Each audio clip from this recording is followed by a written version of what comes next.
Group C पदों के लिए सीईटी पास सभी उम्मीदवार क्वालिफिकेशन अनुसार सभी पदों के लिए कर सकेंगे आवेदन। चयन केवल एक ही पद पर होगा।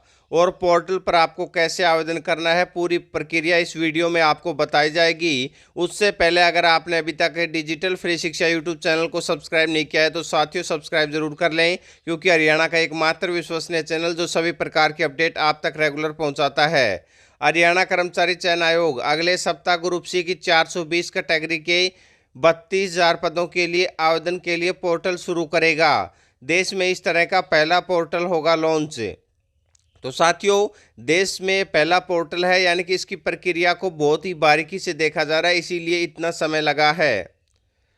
हरियाणा कर्मचारी चयन आयोग अगले सप्ताह जो 402 कैटेगरी के लिए आवेदन करेगा साथियों, इसमें आयोग पोर्टल को आंतरिक तौर पर परख लिया है। आयोग के अध्यक्ष भोपाल सिंह जी खदरी ने वीरवार को दैनिक सवेरा को बताया कि ग्रुप सी के पदों के लिए सीईटी स्कोर के अनुसार आवेदन कर सकेंगे। उन्होंने बताया कि अब मंत्रिमंडल में सीईटी भर्ती के लिए आधार लिंक करने का फैसला लिया गया है।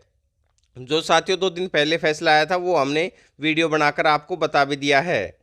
सीईटी रिवाइज रिजल्ट की बात करें, उसके बाद साथियों प्रोसेस बताएंगे, प्रोसेस कैसे रहेगा। सीईटी का संशोधित स्कोर साथियों आवेदन पूरा होने तक आ जाएगा।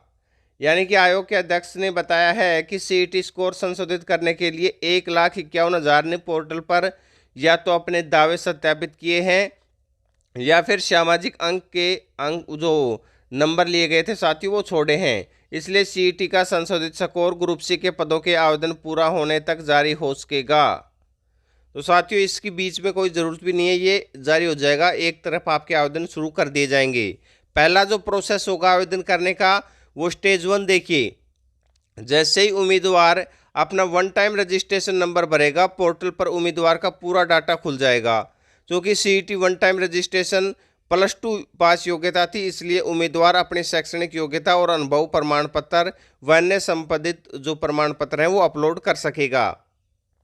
इसके बाद साथियों जो स्टेज 2 है वो देखिए। जैसे ही उम्मीदवार अपनी शैक्षणिक योग्यता और अन्य जानकारी उसमें भरेगा कि मैं तो ग्रेजुएशन पास हूँ या मैंने बीटेक करी है, जो भी साथियों जानकारी है, उसके बाद उम्मीदवार के सामने पदों की सूची डिस्प्ले हो जाएगी, जिसके लिए उम्मीदवार पात्रता रखता है। उम्मीदवार सूची में दिखाई दे रहे पदों में से जिन पदों के लिए आवेदन करना चाहेगा उन पदों के ऊपर टिक मार्क करेगा।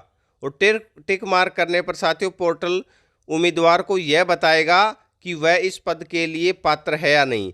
यानी कि साथियों जैसे ही आप सेलेक्ट करोगे कोई पद के बारे में, तो उसमें अगर आप योग्यता रखते हो तो पोर्टल अपने आप उसमें आपको सेलेक्ट कर लेगा आपका जो टिक है। और अगर आप योग्यता नहीं रखते हो तो वो टिक करने के बाद बताएगा कि आप इसके लिए पात्र नहीं हैं। तो साथियों ये एक अच्छा प्रोसेस है, क्योंकि कैंडिडेट को भी पता लग जाएगा कि वो कौन से पद के लिए पात्र है और कौन से के लिए नहीं। अगर टिक सेलेक्ट होता है तो इसका मतलब आप इसके लिए पात्र हैं। जो स्टेज 3 है साथियों, वो आरक्षण कैटेगरी के अनुसार उम्मीदवारों की मुख्य परीक्षा के लिए छांटने का काम भी कंप्यूटर करेगा। जो 4 गुना बुलाया जाएगा साथियों, ये सारा प्रोसेस कंप्यूटर बेस्ड रहेगा।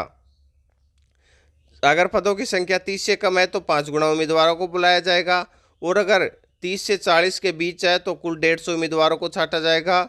इसके अलावा साथियों 40 से ज़्यादा अगर पदों की संख्या है तो फिर 4 गुना उम्मीदवारों को बुलाया जाएगा। पदों की संख्या 40 से ज़्यादा है तो जनरल कैटेगरी के 160, यानी कि अगर जनरल कैटेगरी के पदों की संख्या 40 है, 40 से ज़्यादा है, तो उसमें साथियों कैटेगरी अनुसार कैंडिडेटों को बुलाया जाएगा। जनरल के 160 कैंडिडेट जाएंगे। अगर एससी के 30 पद हैं तो 150 उम्मीदवार जाएंगे। बीसीए के 10 पद हैं तो साथियों इसमें 5 गुना उम्मीदवारों को, यानी कि कैटेगरी अनुसार इन कैंडिडेटों को बुलाया जाएगा, जो 4 गुना या 5 गुना का प्रोसेस है। स्टेज 4 है साथियों, जिसमें बताया गया है कि मुख्य परीक्षा ग्रुप अनुसार होगी। परीक्षा में प्राप्त अंकों के आधार पर दस्तावेज जांच के लिए उम्मीदवारों को बुलाया जाएगा। इसके लिए आयोग ने अभी यह तय करना है कि जो डॉक्यूमेंट्स वेरिफिकेशन में है वो कितने गुना कैंडिडेटों को बुलाया जाएगा। स्टेज 5 जो बताई गई है उसमें साथियों ये बताया गया है कि दस्तावेज जांच के बाद उम्मीदवारों से पदों को जो विभागों की प्रेफरेंस है वो मांगी जाएगी। इसके लिए उम्मीदवार पोर्टल पर पदों और विभागों की प्रेफरेंस भरेगा।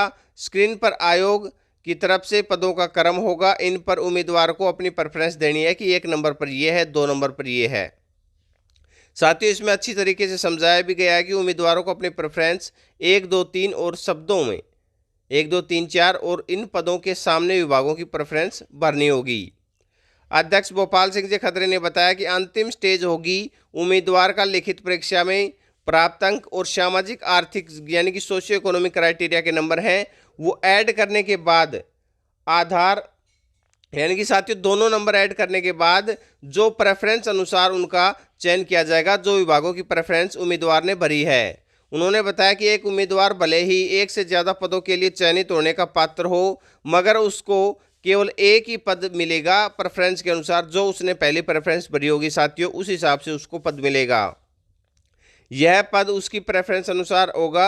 उदाहरण के तौर पर अगर किसी उम्मीदवार ने प्रेफरेंस में 1 नंबर पर एक्साइज इंस्पेक्टर पद भरा है और दूसरे नंबर पर सहायक सचिव नगर पालिका का पद भरा है, तो मेरिट अनुसार उसका नंबर एक्साइज इंस्पेक्टर में नहीं पड़ता है, मगर सहायक सचिव पद में पड़ता है, तो उसका चयन सहायक सचिव पद के लिए हो जाएगा। अगर पदों का प्रेफरेंस पर उसका चयन नहीं होगा तो वह पद दूसरे उम्मीदवार के पास चला जाएगा। तो साथियों, ये एक अच्छा प्रोसेस हम कह सकते हैं, लेकिन सिर्फ और सिर्फ कमी रह गई है तो सीईटी क्वालिफाई की कमी रह गई है। अगर जो सेकंड एग्जाम है सभी उम्मीदवारों को देने का मौका दिया जाए तो इससे बेस्ट और कुछ नहीं हो सकता। ऐसे ही साथियों, सभी भर्तियों की जानकारी के लिए चैनल के साथ बने रहें। अपना कीमती समय देने के लिए बहुत बहुत धन्यवाद। मिलते हैं नेक्स्ट वीडियो में।